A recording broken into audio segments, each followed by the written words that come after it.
here on Democracy Now!, democracynow.org, The War and Peace Report. I'm Amy Goodman with Nermeen Sheikh.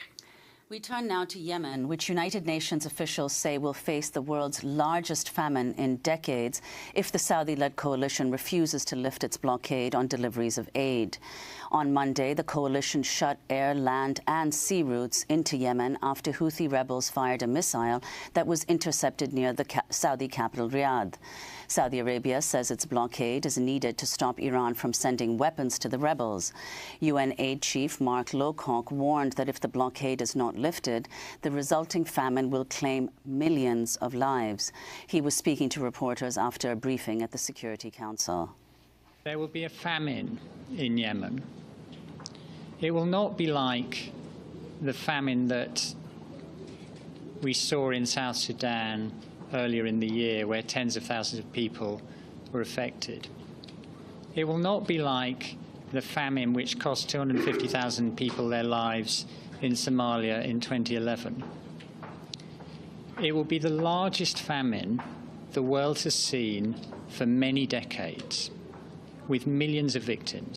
The UN says aid agencies were given no prior notice of the Saudi decision to shut down all land, air, seaports in Yemen. The World Food Programme said Monday, out of Yemen's population of 28 million people, about 20 million, quote, do not know where they're going to get their next meal.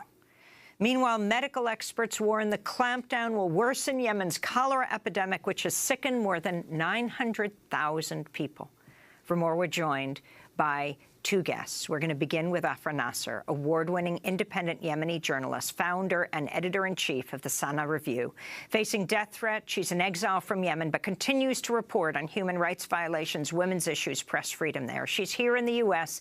to receive the International Free Press Award from the Committee to Protect Journalists. Welcome to Democracy Now!, Afra. I was wondering if you could start by talking about this blockade, talking about war, famine, and cholera in your country, Yemen. It's an extremely dire situation. Like even before this total blockade, there were many reports that every 10 minutes there is one child getting killed because of the implications caused by the war, such as the total collapse of the healthcare system. There was a partial blockade imposed on many entries in Yemen for more than 1 year. That really exacerbated the humanitarian situation because of the lack of access for humanitarian operations to operate in the country and to send humanitarian aid and send medicine and food. And so even before this total blockade, there was a partial blockade that impacted all aspects of life. So the recent, over the weekend, the decision by Saudi Arabia or the Saudi-led coalition to impose a total blockade means a death sentence that will kill all Yemenis. If we used to warn about a looming famine, it is already there.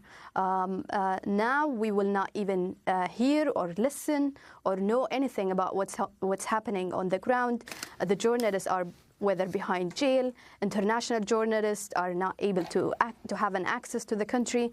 So it's going to be it's beyond tragedy that doesn't even caught world's attention because of the blockade and the impossible access for journalists to report from there. Well, Afra Nasser, on Monday you tweeted, quote, "I woke up reading a message from my family in Sana'a. All entries to Yemen are closed. We will die. We will die." Now, your own mother is in Sana'a and other relatives of yours whom you're in touch with regularly. What do you hear from them? Most of my family are in Sana'a, and my story is not exception. Death is the new norm in Yemen. Every household have been impacted by the war. They have one cousin or one brother or one relative who died because of, if it's not under the Saudi-led airstrikes or the shelling of the Houthi and Saleh forces in Taiz and other disputed areas, the shortage, the extreme lack of medicine and food and healthcare have I've lost count of how many relatives that I know, or friends of friends, and relatives of my friends who died because of the implication caused by the conflict. Myself, I lost my aunt 2 years ago. Just last week, I lost also another 2 relatives, distant relatives, and all were not victims of the airstrikes, but they were victims of the blockade and the shortage in medicine and the total collapse of health care. When I got my message, that message from my mother, it was like a pleading message to the world. She knows that I get an access to speak to international media, and she wanted to tell the world that nobody will know what is happening to us, and we will die and in a silent death because of this total blockade. And Afra Nasser, since you've been here, yesterday you met with Senator Chris Murphy of Connecticut. You've been meeting with officials here in the U.S. What are you telling them? What do you think needs to be done? What should the U.S. position be? I think the U.S. administration, actually, to be honest, it's hopeless with the White House. And our only hope is with the Congress and the senators who have better sympathy toward the situation in Yemen. And no question that the U.S. has its hand in what's going on in Yemen. They are participant in creating, the world's largest humanitarian crisis. They are participant in creating the largest famine that we will see that the UN official was talking about earlier. I think the U.S. administration has to admit that it is giving its political backing to the Saudi-led coalition. It is giving its support with the arms sales and the intelligence and logistic assistance to the military operation. Plus, even with this total blockade, the U.S. Navy has about 80% control over the ports to Yemen. So absolutely, this is what's going on in Yemen is absolutely relevant to the U.S. administration. From my meeting so far, there have been some positive feedback because, as a journalist, I was able to meet them and talk and report firsthand to them. But that is not, like a privilege that other journalists get. If it was not for the support from Committee to Protect Journalists, I wouldn't have that chance to, to give a first-hand narrative to what's going on to my family and friends and everyone that I know in Yemen.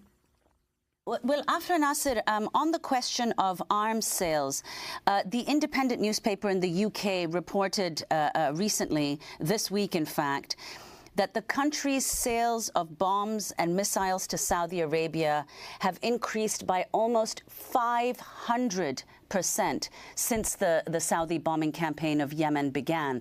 The US and the UK remain the largest suppliers of arms to Saudi Arabia.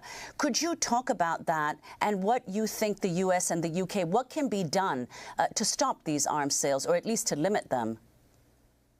That sounds really shocking, but to be honest, for me, I was not surprised when I read the reports.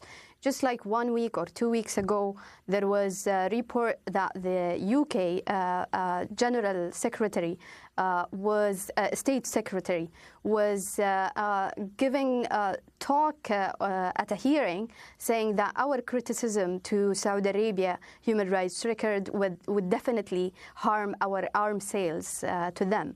So absolutely, there is a double standard from Western government like the UK and the US and others that, once their ally have the money and the cash, they will have disregard to the human cost that these weapons or how these weapons could be used to commit war crimes.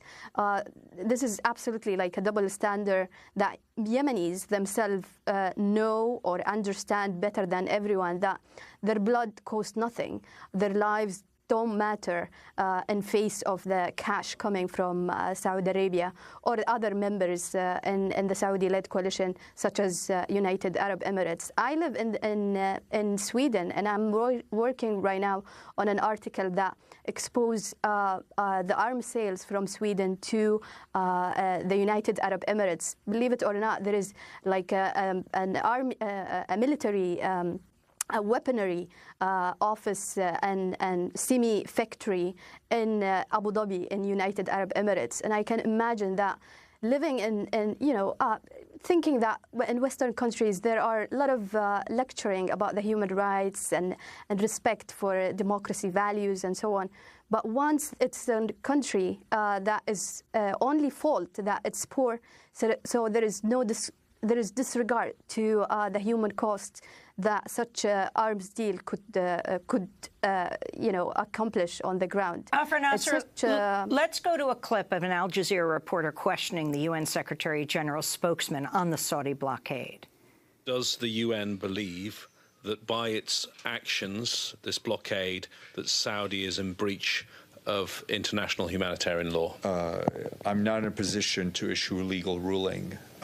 What we do know is that the blockading of ports and airports and land routes can have a tremendously negative impact on a situation which is already catastrophic. So, Afra Nasser, your response to the UN Secretary General's spokesperson? I'm not surprised. I'm sorry. Do you think he should have named Saudi Arabia specifically and said that Saudi Arabia was responsible for the devastation of Yemen today? Actually, there are many participants in what's happening in Yemen. Absolutely, it's Saudi Arabia and the members of the Saudi-led coalition, and also other Western countries that are directly involved in the military operation. So all these countries have responsibility to to uphold the human well-being before the political and military gains that they are looking for. It's been more than 3 years now with no military gains made by either one side from the warring parts. So this war sounds insane, actually.